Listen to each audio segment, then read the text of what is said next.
ఇక CM Revanth Reddy chit-chat లో పలు ఆసక్తికర వ్యాఖ్యలు చేశారు. తెలంగాణలో కొత్త పార్టీ పక్కన పెడితే ఇప్పుడున్న పార్టీ ఉంటుందో ఊడుతుందోనని బీఆర్ఎస్ ను ఉద్దేశించి అన్నారు.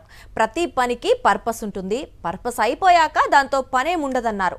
కేసీఆర్ పార్టీ మనుగడ ముగిసిందన్నారు సీఎం రేవంత్. చనిపోయిన శవానికి ఎంత అలంకరణ చేసినా మనిషి లేచి రాడని, బీఆర్ఎస్ పార్టీ కూడా చనిపోయిన శవంతో సమానమన్నారు. బీఆర్ఎస్ కు గతం ఉంది, భవిష్యత్తు లేదు, ఉండదు అన్నారు. తెలంగాణ ఉద్యమంలో బీఆర్ఎస్ ఏం చేసినా చెల్లదన్నారు రేవంత్. ఇక దాడులు చేసినా అవమానించినా పడ్డారని, ఇప్పుడు కూడా అలా ఉంటామంటే కుదరదన్నారు. 10 ఏళ్ల అధికారంలో అహంభావం, అధికారం తలకెక్కింది, అహంకారం పెరగటంతో 2023లో బీఆర్ఎస్ ను ఓడగొట్టారన్నారు.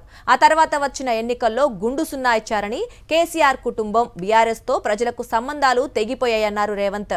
ఇక ఇప్పుడు పడే తాపత్రయం అంతా కుటుంబం కోసమేనన్నారు.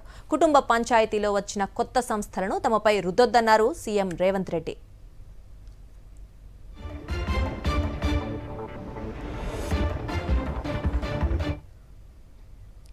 కేసీఆర్ ఆరోగ్యం బాగాలేదు అనగానే తాను పరామర్శించానన్నారు సీఎం రేవంత్ రెడ్డి.